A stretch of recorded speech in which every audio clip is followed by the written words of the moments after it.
কৃষ্ণ হরে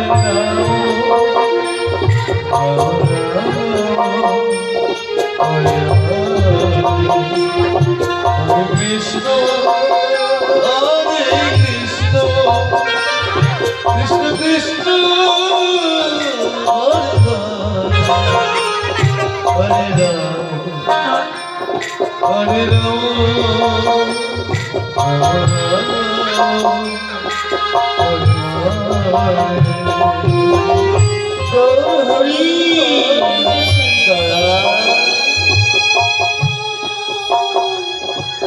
অধরে নয়ন জলে বক্ষ ভাসে ভিক্ষার ঝুলি কাঁধে নিয়ে নরোত্তম চলেছে গোবিন্দ সেবার নিমিত্তে ভিক্ষা করতে।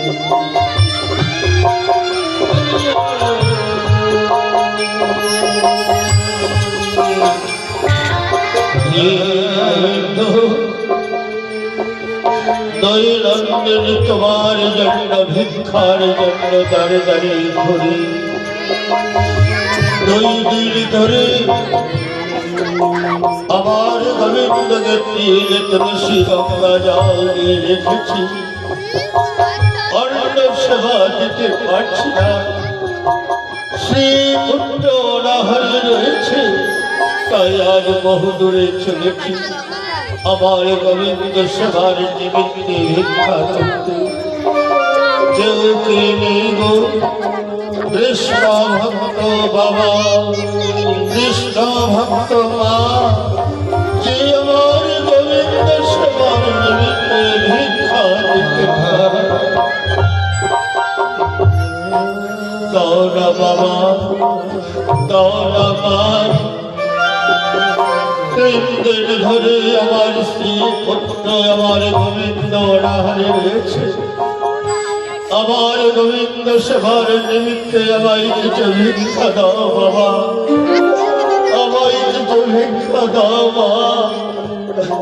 কেউ কি নেই কৃষ্ণ ভক্ত বাবা, কৃষ্ণ ভক্ত বাবা, দাও গো বাবা, দাও গো মা, আমায় কিছু ভিক্ষা দাও বাবা।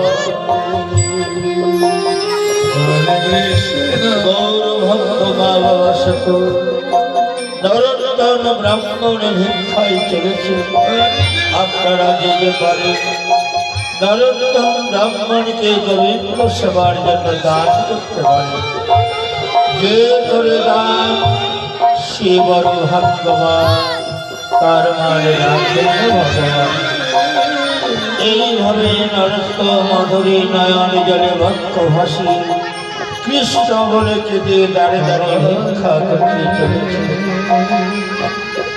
এইদিকে ভক্তদের ভগবান, একদিকে ভক্তদের পরীক্ষা, একদিকে তার নিত্যের কালে লীলা রাহুল ভাব প্রকাশ।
आज दिन থেকে তোর পিতা ভিক্ষায় চলেছে, শূন্য ছুরি নিয়ে পরে ফিরে গেল।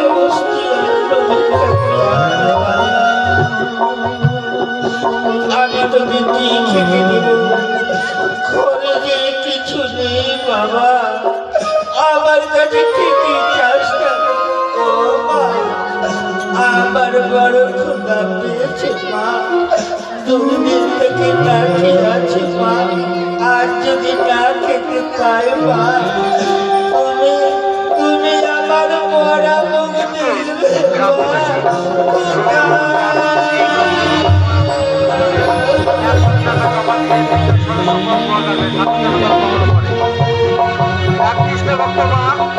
আমাদের বর্ণাঢ্য পুরস্কারে তার গান সংরক্ষিত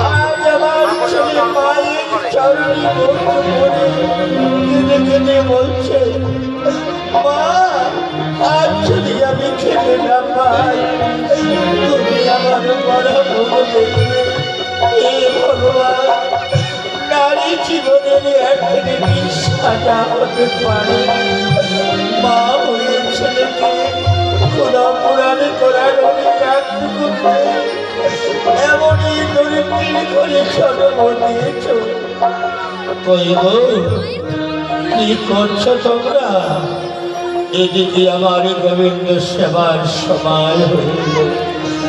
বাবা বাবা, আমায় কিছু খেতে দাও বাবা, আমার বড় ক্ষুধা পেয়েছে বাবা। না না বাবা, আমি 2 দিন থেকে কিছু খাই না বাবা।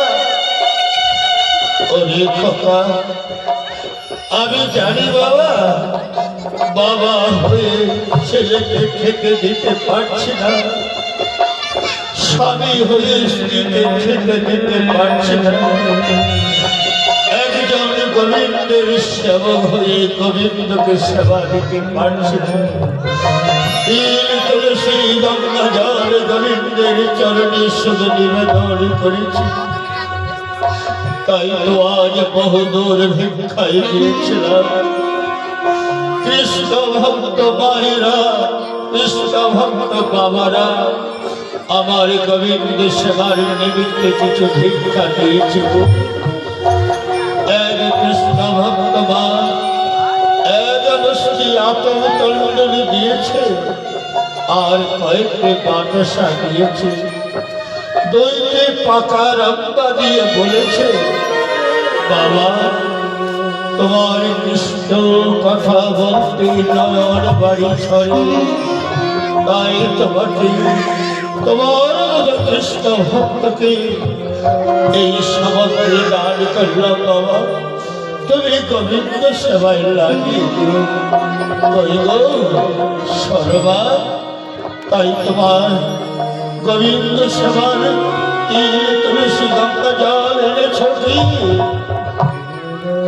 স্বামী, আমি জানি আমার স্বামী কৃষ্ণরা গোবিন্দ সেবা না দিয়ে থাকতে পারেন না, তাই আমি 3 তুলসী গঙ্গা জল গোবিন্দ মন্দিরে আনায়ন করেছি। বেশ, তাহলে ভালোই হলো।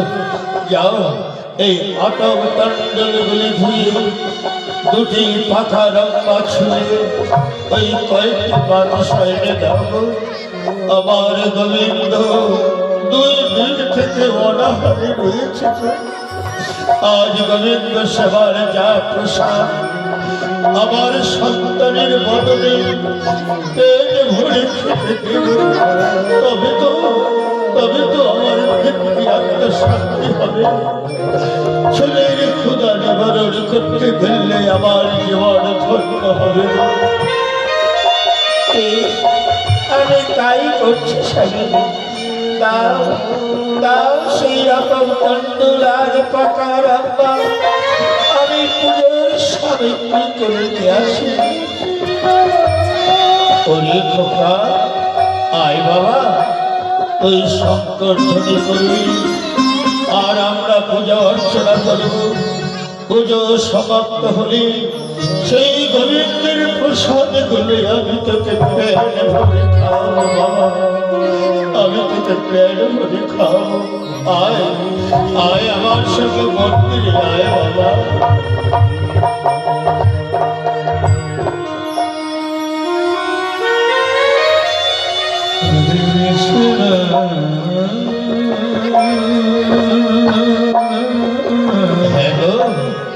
এই পুষ্পাঞ্জলি হাতে নাও আর গোবিন্দের চরণে অর্পণ করো।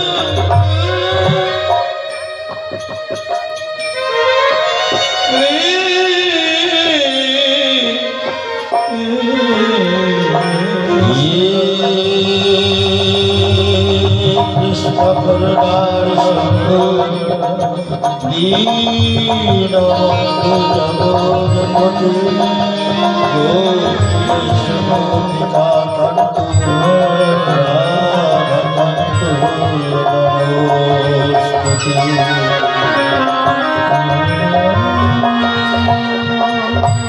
জয় শ্রীকৃষ্ণ।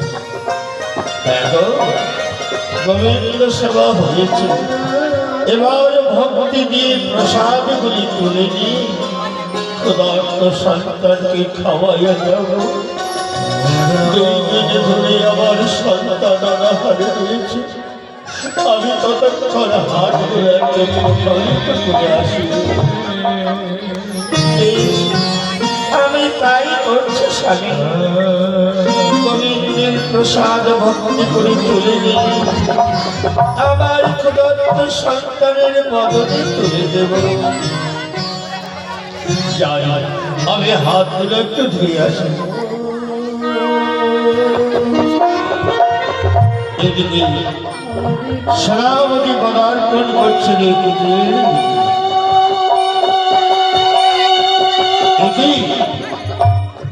এটা মনে হয় ব্রাহ্মণ বাড়ি হবে। পুজোর ধূপ ধুনার গন্ধে অর্চনায় আমার মন ব্যাকুল করে তুলেছি। অপূর্ব, অতি সুন্দর, অতি সুন্দর পুজোর সুগন্ধ ধূপ ধুনা মন প্রাণ ব্যাকুল করে তুলেছে। না না না, যতক্ষণ একটু প্রসাদ না পেয়েছি ততক্ষণ আমার জীবনকে ধন্য করতে পারছি না। আমার অনুতপ্ত শরীরকে আমি তপ্ত করতে পারছি না। দেখি বাসায় কেউ আছে কিনা, আমাকে একটু প্রসাদ পেতেই হবে। বাড়িতে কেউ আছো গো? বাড়িতে কেউ আছো? কে আমায় ডাকি গো? ঠিক মনে হয় বাইরে কেউ এসেছে। গিয়ে দেখি কে এলো।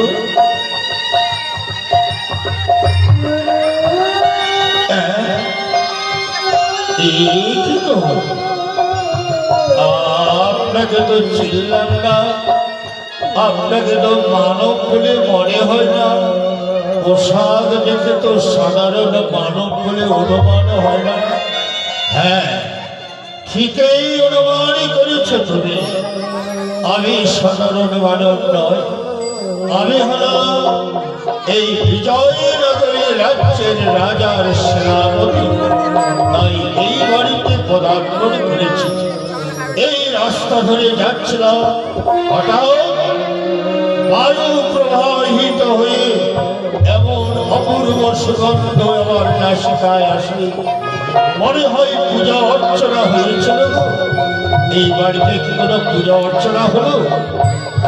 হ্যাঁ বাবা, আমি দিনহীন দরিদ্র, দৈনন্দিন গোবিন্দ সেবা না দিয়ে আমি জলগ্রহণ করি না। তাই এই মাত্র গোবিন্দ সেবা দিয়ে হাত পা প্রক্ষালিত করতে গিয়েছিলাম। কিন্তু বলুন তো কি হয়েছে? শোনো, সত্যই আমার জবাব নেই। তোমার এই অপূর্ব পুজোর সুগন্ধ আমায় মুগ্ধ করেছে। তাই বলছিলাম, একটু প্রসাদ পাবো কি? কারণ যতক্ষণ একটু প্রসাদ না পেয়েছি এই সুগন্ধিত নাসিকায় বায়ু প্রবাহিত হলো, আমি তৃপ্তি লাভ করতে পারছি না। দয়া করে আমি একটু প্রসাদ দেবে? আমার কুটিরে প্রসাদ নেবে? বাহ, কি সৌভাগ্য আমার! এই রাজ্যের সেনাপতি গোবিন্দের কি লীলা, আজ আমার কুটিরে সেবা দিবে। আসুন আসুন আসুন, ভিতরে আসুন। কোথায় যে বসতে দেব গো? এমনই গরিব আমি, তবে এখানে বসো, এখানেই বসো। বেশ বাবা, একটু প্রসাদের ব্যবস্থা করো। প্রসাদ পেলেই আমি তৃপ্তি লাভ করবো, প্রসাদ পেলেই আমি চলে যাবো। আর আমি দেখছি না না না, আমি তো প্রসাদগুলো আমার ছেলেকে খেতে বলেছি, ছেলেগুলো প্রসাদগুলো কি উৎকৃষ্ট করে ফেললো। সর্বা সর্বা, স্বামী অমনি করে চিৎকার করছো কেন? কি হয়েছে? সর্বা, প্রসাদগুলি উৎকৃষ্ট করে ফেলেছ কি? না গো, সবেই মাত্র ভক্তি করে প্রসাদগুলি মন্থন করেছি। আমার ক্ষুধার্ত ছেলেকে সেবা দেব, কিন্তু অবাক হয়ে কি দেখছো তুমি? হ্যাঁ, এই প্রসাদগুলি ছেলেকে দিও না, উৎকৃষ্ট যখন করণী ভালোই হলো। এই প্রসাদগুলো আমায় দাও তো। একটা অতিথি এসেছে, সামান্য অতিথি নয় গো, রাজবাড়ির সেনাপতি গোবিন্দের কি লীলা।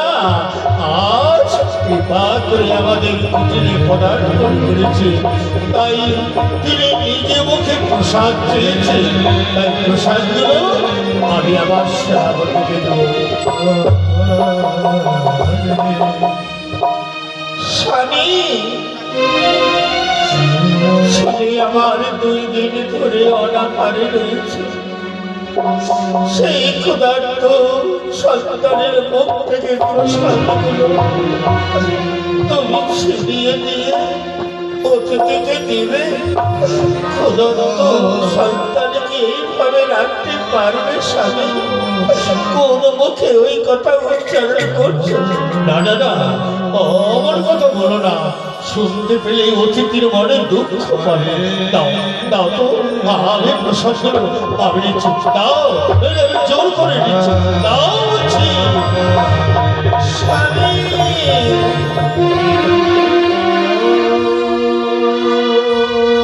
স্বামী, আজ তুমি বাবা হয়ে এই ক্ষুধার্ত সন্তানের মুখ থেকে প্রসাদগুলি কেড়ে নিলে। একবার চেয়ে দেখো সন্তানের দিকে, সন্তানের 2 নয়নের চোখের জলে মুখ ভাসছে, প্রসাদের দিকে ঠোঁট মুখ উচ্ছিত করে মায়ের প্রাণে চেয়ে রয়েছে। বাবা, একবারও তোমার দয়া হলো না স্বামী? ক্ষুধার্ত সন্তানের মুখ থেকে অস্তিত্ব কেড়ে নিলে। না না না, আমি কেড়ে নিইনি, অতিথিকে দিচ্ছি। ওরে খোকা, কাঁদিস না বাবা, কাঁদিস না। আমি কথা দিলাম, আমি আবার ভিক্ষা করে নেব। আজ আমি বাবা হয়ে তোকে পেট ভরে খেতে দেব। কাঁদিস না, একটু অপেক্ষা করো বাবা, অতিথিকে সেবা দিতে হয়, তুই দুঃখ করিস না। তুমি তুমি সন্তানটিকে একটু সান্ত্বনা দাও তো। আমি দেখছি এইরূপ ঘরের মতো কথোপকথন করলে অতিথির মনে আঘাত পাবে, আর অতিথির মনে আঘাত দেওয়া মহাপাপ। কারণ কৃষ্ণ প্রসাদ চেয়েছি, ভগবানের নিমিত্ত আমরা, তাই আমাদের প্রসাদ দেওয়ার কর্তব্য। ছেলেকে একটু সান্ত্বনা দাও, আমি যাচ্ছি। সেনাপতি বাবু, সেনাপতি বাবু, এই যে সেই তো মাত্র প্রসাদ রয়েছে, এই নিয়ে পদবি তুলে দিন। কি অপূর্ব, ভাষায় প্রকাশ করা যায় না। মনে হয় প্রসাদ ব্যতীত আমার জীবন শূন্য। তাই যতক্ষণে প্রসাদ বদলি না দিয়েছি, ততদিন আমার মনকে শান্ত করতে পারছি না, তৃপ্তি লাভ করতে পারছি না। তাই গোবিন্দের নাম স্মরণ করে এই প্রসাদ একটু বদলি তুলে দিই। জয় জয় জয় গৌর শিব।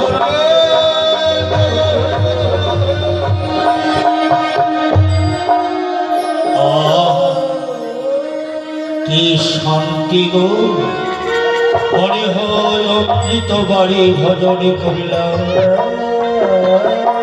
আমার জন্মে পূর্বে আর কোনদিন এইরূপ প্রসাদ ভজন করিনি। কিন্তু বাবা, তুমি কি জাতিতে ব্রাহ্মণ? হ্যাঁ গো, আমি জাতিতে ব্রাহ্মণ। তোমার নাম কি বাবা? আমার নাম, ছোটবেলায় বাবা মা আদর করে রাখত নরোত্তম। বিবাহ সংসার করার পর, পূজা অর্চনা করার পর প্রতি মাসে সবাই আমাকে নরোত্তম ঠাকুর বলেই ডাকে। বাহ, নরোত্তম, নর মানে সুন্দর, অতি উত্তম পুরস্তরী। বাহ, আমি ধন্য হয়েছি। কিন্তু তোমার এই সংসার চলে কি করে একবার জানতে পারি? বাবা, আমার দুঃখের কথা, আমি কিভাবে চলি আমি নিজেও জানি না। আমি গোবিন্দের নিমন্ত্রিত মাত্র, তিনি চালান, আমি চলি।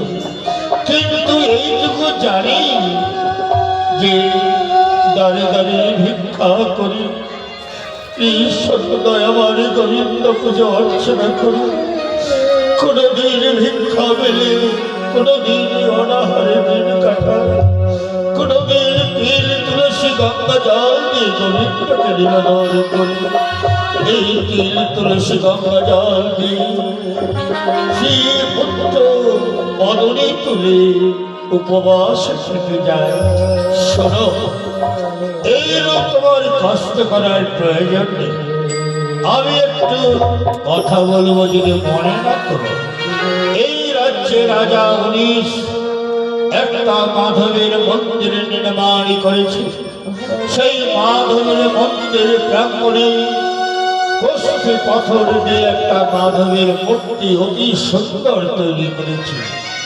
মাধবের গায়ে রয়েছে হীরা কাঞ্চন মানিক মুক্তা দিয়ে অলঙ্কারে সুশোভিত হচ্ছে।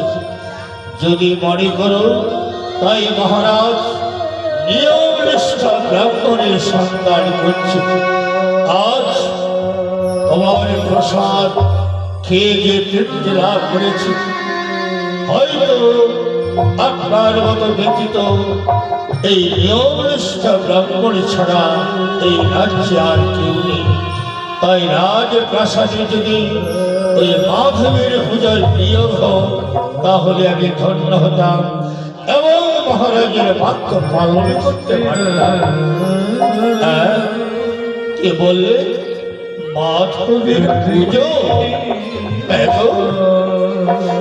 মাধবের পুজো দাঁড়ে দাঁড়ে ভিক্ষা করে যখন আমার সংসার চলবে, আমি যাব রাজবাড়ির পুজো করতে যাব। কিন্তু আমার স্ত্রীর কাছে একটু পরামর্শ করি। বেশ, আমার স্ত্রীর কাছে অনুমতি নিয়েছি। সর্বা সর্বা, একটা সুখবর রয়েছে। রাজবাড়ির সেনাপতি আমার প্রসাদ খেয়ে তিনি ধন্য হয়েছে। এত প্রশংসা করছে, ভাষায় প্রকাশ করতে পারছে না। তাই মনের ইচ্ছা রাজবাড়ির মাধব মন্দির পুজোয় নিয়োগ করতে চায়। তুমি কি আমার সাথে যাবে? স্বামী, স্বামী, আজ তুমি দাঁড়ে দাঁড়িয়ে ভিক্ষা করি যা এনেছ তাই আমার সুখের দ্রব্য। কিন্তু রাজবাড়িতে পড়ার অধীনে পূজা অর্চনা করতে গিয়ে যদি কোনো ত্রুটি হয়ে যায়, আমাদের রাজা ক্ষমা করবেন না। তাই একবারে ভেবে দেখো, তাই একবারে ভেবে দেখো স্বামী। কি বললে? তাহলে তুমি যাবে না?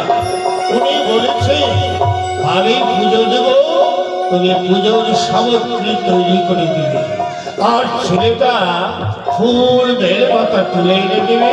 বলো তুমি যাবে কিনা? স্বামী,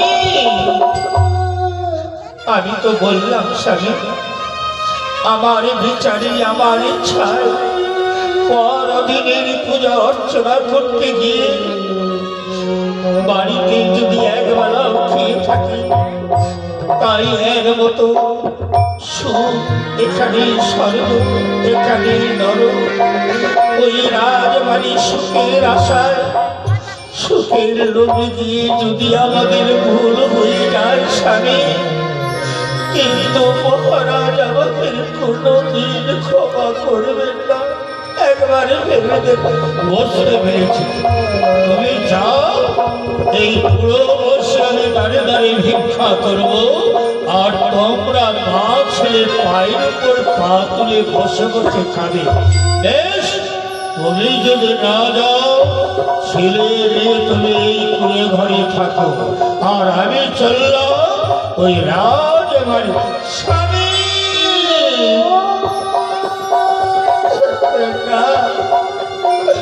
না স্বামী, আমায় ছেড়ে যেও না। যেদিন তুমি আমায় অগ্নি সাক্ষী করে বিবাহ করেছিলে, এই মন প্রাণ আমি তোমার চরণে লাল করেছি স্বামী। স্বামী আমার স্বর্গ, স্বামী আমার নরক, স্বামীর হাত করে যদি আমাকে নরকে যেতে হবে আমি তবু যাব, কিন্তু আমায় চরণ ছায়া করো না। কথাই বলে যেটাই পতি সেটাই সতী, আমি যে তোমার চরণে মন প্রাণ অর্পণ করেছি স্বামী। বেশ, তাহলে যদি স্বামীর ইচ্ছায় স্বামীর ইচ্ছা তোমার হয়, তাহলে টুকলি টাবলি কি আছে গুছিয়ে নাও, আর আমি সেনাপতিকে কথা দিয়ে আসি। সেনাপতি বাবু, সেনাপতি বাবু, আমরা রাজি, রাজবাড়ির পুজো করতে যাব, কিন্তু আমাদের যদি ত্রুটি হয় একটু চালিয়ে নেবে। ভয় নেই নরত, আমি তোমার নিয়ম নিষ্ঠা আচার ব্যবহারে আমায় মুগ্ধ করেছি, তাই তোমার কোনো ত্রুটি হতে পারে না। এবার চলো তো। কইব সরমা, সব গুছিয়ে নিলে? আরে আছেই বাকি, এই ভিক্ষার জন্য